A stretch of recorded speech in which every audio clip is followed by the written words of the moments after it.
Hello everyone, स्वागत है एक बार फिर से आपके अपने यूट्यूब चैनल स्टेट पीसीएस सब में। यहाँ पे हम सॉल्व कर रहे हैं जो ऑल एग्ज़ाम के लिए मोस्ट इम्पॉर्टेंट जीके जीएस है, यानी कि जो विभिन्न एग्जामों में आपसे जीके और जीएस के प्रश्न पूछे जाते हैं उनको यहाँ पे हम सॉल्व करेंगे। आप लोग देख पा रहे होंगे कि प्रश्न के यहाँ पे बाद में हमने किस एग्ज़ाम में प्रश्न पूछा गया है इसको भी नोट डाउन कर दिया है। तो आप लोगों के लिए पेपर के लिए ये जीएस और जीके सीरीज़ के लिए मोस्ट इम्पॉर्टेंट क्वेश्चन यहाँ पे दिया हुआ है जो कि परीक्षा में बार बार पूछे गए हैं। रिपीटेड प्रश्न क्या होते हैं कि जो एक किसी एग्ज़ाम में पूछा जाता है दूसरे एग्ज़ाम में पूछने का बहुत ज़्यादा चांसेस रहता है उस प्रश्न को, तो यहाँ पे वो सारे प्रश्न हम सॉल्व करेंगे। तो आई होप कि आप लोगों को वीडियो पसंद आए। वीडियो को लाइक एवं शेयर ज़रूर कर दीजिएगा। वीडियो में अंत तक ज़रूर बने रहिएगा और चैनल पे यदि नए हैं तो चैनल को प्लीज़ सब्सक्राइब कर लीजिए। तो चलिए स्टार्ट करते हैं अपना आज का ये सीरीज। इसके पहले हमने इसका प्रैक्टिस सेट 1 जो है सॉल्व कर लिया है। ये आज हमारा दूसरा प्रैक्टिस सेट है। तो चलिए स्टार्ट करते हैं। प्रश्न है कि प्रारंभिक आर्यों के बारे में निम्न कथनों में से कौन सा सही नहीं है। पहला कथन है कि वे मुख्यतः नगरों में निवास करते थे। दूसरा है वे संस्कृत बोलने वाले थे। तीसरा है वे घुड़सवारी किया करते थे। चौथा है वे कई झुंडों में भारत पहुँचे। तो यहाँ पे कौन सा कथन जो है किसके बारे में, तो प्रारंभिक आर्यों के बारे में सही नहीं है। तो यहाँ इसका जो सही आंसर हो जाएगा या हो जाएगा ऑप्शन ए। ऑप्शन ए यहाँ पे सही आंसर हो जाएगा क्योंकि वे मुख्यतः नगरों में निवास करते थे। ये कथन यहाँ पे गलत है। क्यों गलत है? क्योंकि वो जो है कस्बे टाइप एरिया में या ग्रामीण जो प्रारंभिक आर्य थे ये ग्रामीण जीवन व्यतीत करते थे। जो पहले यानी कि ऋग वैदिक काल के जो आर्य थे वो पशुपालन करते थे और उत्तर वैदिक काल के जो आर्य थे वो कृषक थे। तो यहाँ पे ये ग्रामीण थे। अगर नगरीय सभ्यता की बात की जाए तो जो सैंधो सभ्यता थी यानी कि आर्यों के आगमन के पूर्व जो सैंधो सभ्यता थी जिसका टाइम पीरियड 2300 से 1700 ईसा पूर्व है, वो जो है नगरीय सभ्यता थी। तो यहाँ पे प्रारंभिक आर्य जो थे ये क्या थे, तो ये ग्रामीण थे, ये नगर में निवास नहीं करते थे। तो ऑप्शन ए यहाँ पे सही आंसर हो जाएगा क्योंकि यही कथन यहाँ पे सही नहीं है। बाकी ये तीनों कथन बिल्कुल सही हैं। तो ऑप्शन ए यहाँ पे सही आंसर होगा। नेक्स्ट प्रश्न है इनमें से किस फसल का ज्ञान वैदिक काल के लोगों को नहीं था। यूपीपीसीएस 2012 का प्रश्न है।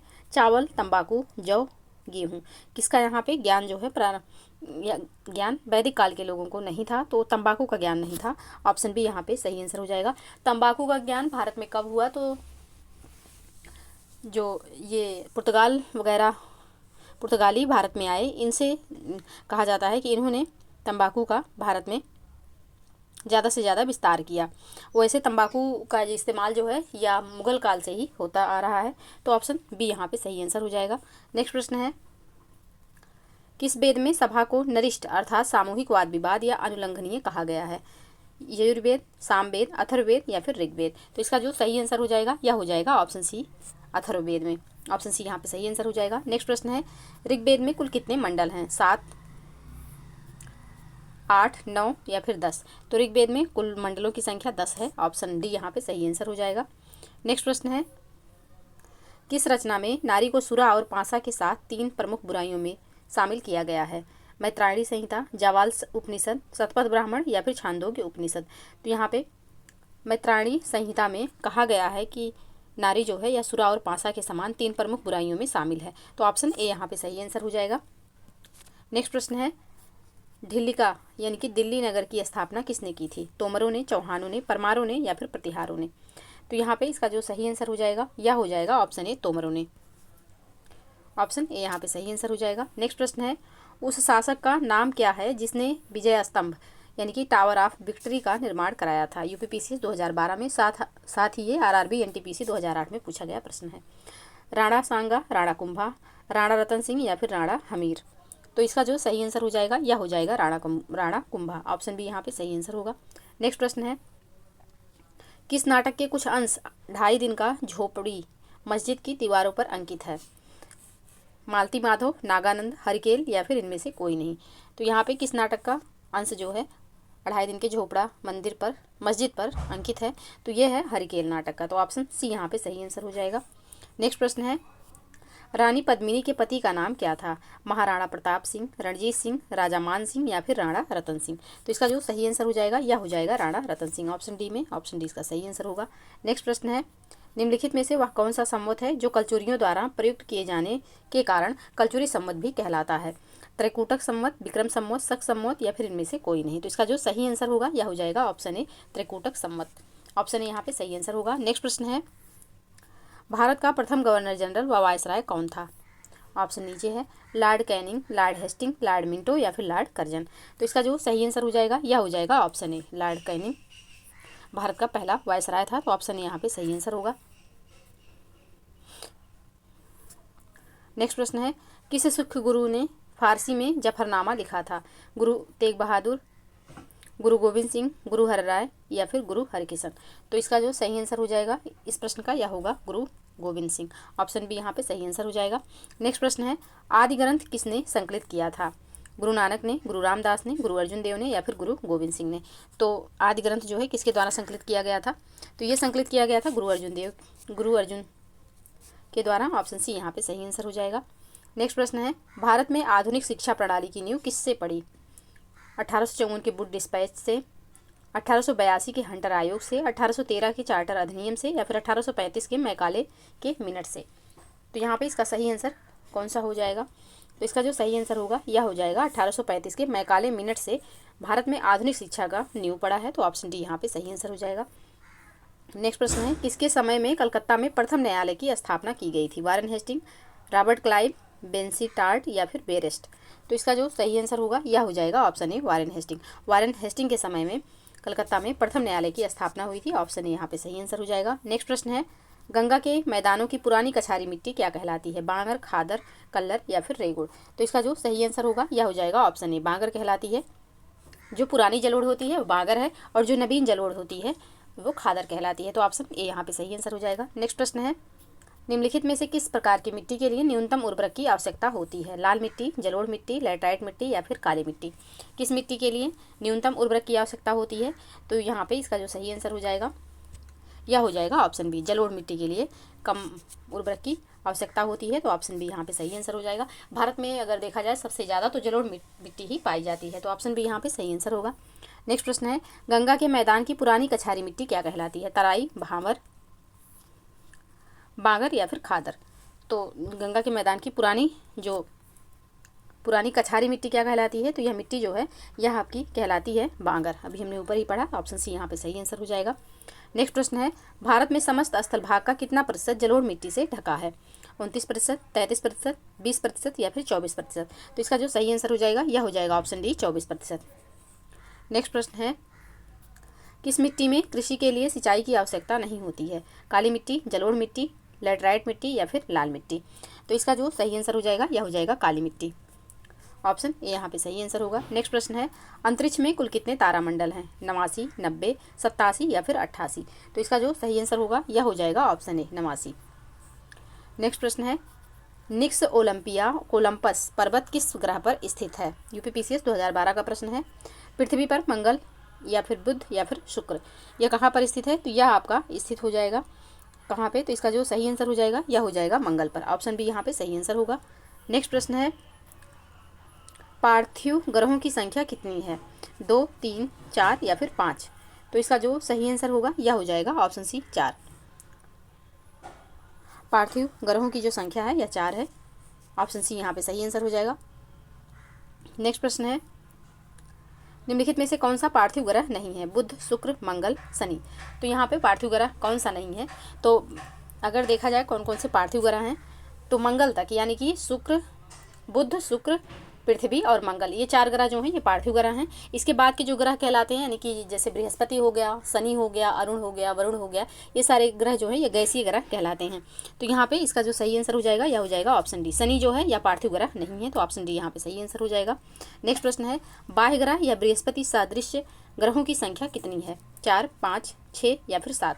तो बृहस्पति सादृश्य जिनको बाह्य ग्रह भी कहा जाता है उनकी संख्या कितनी है? तो इनकी जो संख्या है यह है 4, यानी कि 4 जो है पार्थिव ग्रह हैं और 4 ही बाह्य ग्रह हैं। तो ऑप्शन ए यहाँ पे सही आंसर हो जाएगा।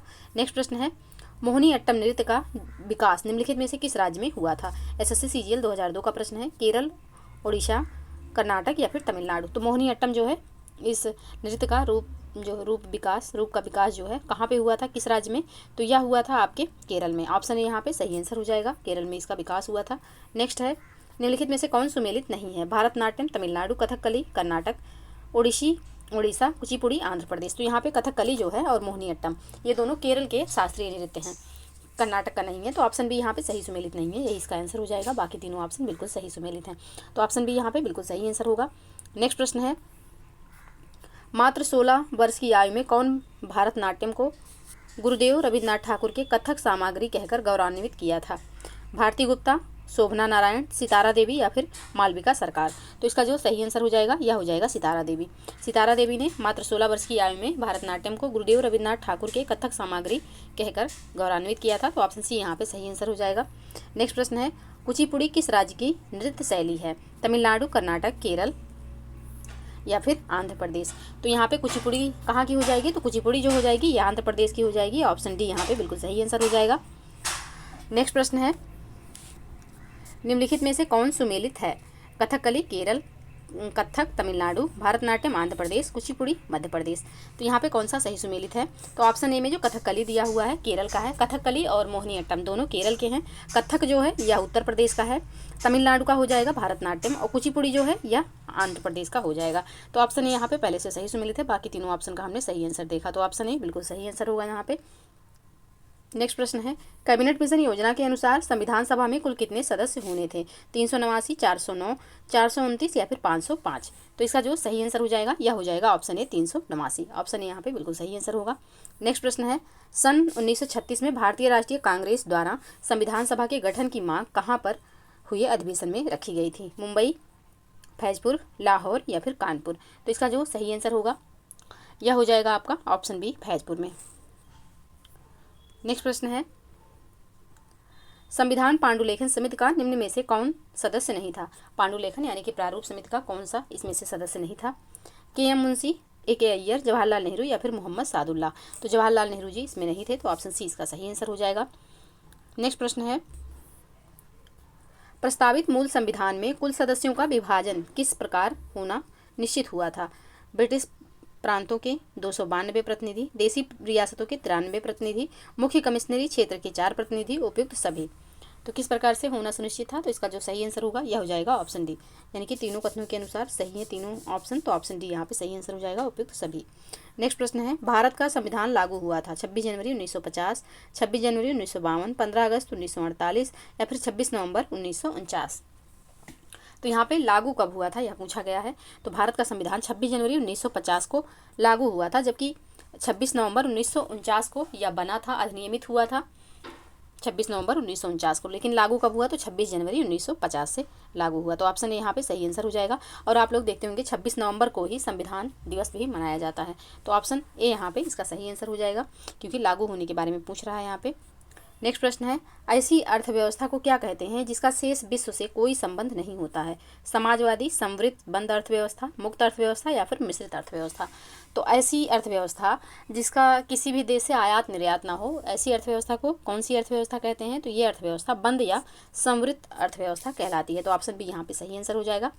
नेक्स्ट प्रश्न है, किसी अर्थव्यवस्था में क्षेत्रों को सार्वजनिक और निजी में किस आधार पर वर्गीकृत किया जाता है? कच्ची सामग्रियों का प्रयोग, आर्थिक गतिविधियों का स्वरूप, उद्यमों का स्वामित्व या फिर रोजगार की शर्तें? तो यहाँ पे इसका जो सही आंसर हो जाएगा यह हो जाएगा उद्यमों का स्वामित्व के हिसाब से इनको बांटा जाता है, वर्गीकृत किया जाता है, तो ऑप्शन सी यहाँ पे सही आंसर हो जाएगा। नेक्स्ट प्रश्न है, मानव विकास सूचकांक का आधार क्या है? शिक्षा, रोजगार, जीवन स्तर, स्वास्थ्य, शिक्षा, रोजगार, जीवन स्तर, स्वास्थ्य, शिक्षा, रोजगार या फिर स्वास्थ्य, शिक्षा, जीवन स्तर? तो यहाँ पे मानव विकास सूचकांक का आधार जो है यह क्या हो जाएगा? तो यह हो जाएगा स्वास्थ्य, शिक्षा और जीवन स्तर, ऑप्शन डी में है, ऑप्शन डी यहाँ पे सही आंसर होगा। नेक्स्ट प्रश्न है, संरचनात्मक बेरोजगारी का कारण है अपर्याप्त उत्पाद क्षमता, अस्फीति की अवस्था, भारी उद्योग की अभिनति, कच्चे माल की कमी? तो यहाँ पे संरचनात्मक बेरोजगारी का कारण क्या हो जाएगा? तो इसका जो कारण है यह है अपर्याप्त उत्पाद क्षमता, ऑप्शन ए यहाँ पे सही आंसर होगा। नेक्स्ट प्रश्न है, नीति आयोग किसके सर्वेक्षणों के आधार पर निर्धनता रेखा के नीचे के लोगों का आकलन करता है? विश्व बैंक, राष्ट्रीय नमूना सर्वेक्षण संगठन या फिर केंद्रीय सांख्यिकी संगठन या फिर भारतीय रिजर्व बैंक? किसके यहाँ पे किसके सर्वेक्षणों के आधार पर नीति आयोग जो है निर्धनता रेखा के नीचे के लोगों का आकलन करता है? तो इसका जो सही आंसर हो जाएगा यह हो जाएगा राष्ट्रीय नमूना सर्वेक्षण संगठन के, तो ऑप्शन बी यहाँ पे सही आंसर होगा। नेक्स्ट प्रश्न है, सूर्य ग्रहण के समय सूर्य का कौन सा भाग दिखाई देता है? वर्णमंडल, किरीट या कोरोना, प्रभाव मंडल या फिर कोई भाग नहीं? तो इसका जो सही आंसर हो जाएगा यह हो जाएगा ऑप्शन बी किरीट या कोरोना, ऑप्शन बी यहाँ पे सही आंसर होगा। नेक्स्ट प्रश्न है, प्रकाशीय फाइबर किस सिद्धांत पर कार्य करता है? SSC CGL 2016 का प्रश्न है। प्रकीर्णन, व्यतिकरण, पूर्ण आंतरिक परावर्तन या फिर अपवर्तन। तो प्रकाशीय फाइबर जो है यह कार्य करता है पूर्ण आंतरिक परावर्तन पर। ऑप्शन सी यहाँ पे सही आंसर हो जाएगा। नेक्स्ट प्रश्न है, वाहनों के अग्रदीपों में किस प्रकार का दर्पण का इस्तेमाल होता है? देखिए, अभी उस दिन हमने जो प्रश्न सॉल्व किया था उसमें साइड मिरर के बारे में जाना था। आज हम अग्रदीपों यानी कि जो आगे हेडलाइट होती है उसमें कौन से प्रकार के दर्पण का इस्तेमाल होता है। तो इसमें जो दर्पण होता है वह होता है परवलिक दर्पण। ऑप्शन डी यहाँ पे सही आंसर हो जाएगा। नेक्स्ट प्रश्न है, प्रकाश के विद्युत चुंबकीय स्वरूप की खोज किसने की? तो प्रकाश के विद्युत चुंबकीय स्वरूप की जो खोज की गई किसके द्वारा की गई? तो ये खोज की गई मैक्सवेल के द्वारा। ऑप्शन ए यहाँ पे सही आंसर हो जाएगा। नेक्स्ट प्रश्न है, पानी में पैर लटकाकर बैठे हुए व्यक्ति को उसका पैर उठा हुआ और छोटा दिखाई पड़ता है किसके कारण? परिक्षेपण के कारण, अपवर्तन के कारण, परावर्तन के कारण या फिर विवर्तन के कारण। तो पानी में अगर कोई पैर लटकाकर बैठा है और उसका पैर छोटा दिखाई दे रहा है तो इसका कारण क्या है? तो इसका कारण हो जाएगा अपवर्तन के कारण। ऑप्शन बी यहाँ पे सही आंसर होगा। नेक्स्ट प्रश्न है, विश्व का प्रत्येक पदार्थ अत्यंत सूक्ष्म कणों से मिलकर बना होता है यह सर्वप्रथम किसने कहा था? कणाद ने, रदरफोर्ड ने, मोशले ने या फिर डाल्टन ने। यह कथन किसका है? तो यह कथन जो है यह है कणाद का। ऑप्शन ए यहाँ पे सही आंसर हो जाएगा। नेक्स्ट प्रश्न है, निम्न में से कौन एक यौगिक है? ओजोन, अमोनिया, वायु या फिर पारा। कौन इसमें से यौगिक है? तो इसका सही आंसर हो जाएगा अमोनिया। ऑप्शन बी यहाँ पे सही आंसर होगा। अमोनिया एक यौगिक है। ऑप्शन बी बिल्कुल सही आंसर। नेक्स्ट प्रश्न है, निम्न में से कौन सा एक तत्व है? नीलम, पन्ना, हीरा, माणिक्य। कौन एक इसमें से तत्व है? तो हीरा जो है यह एक तत्व है। ऑप्शन सी यहाँ पे सही आंसर हो जाएगा।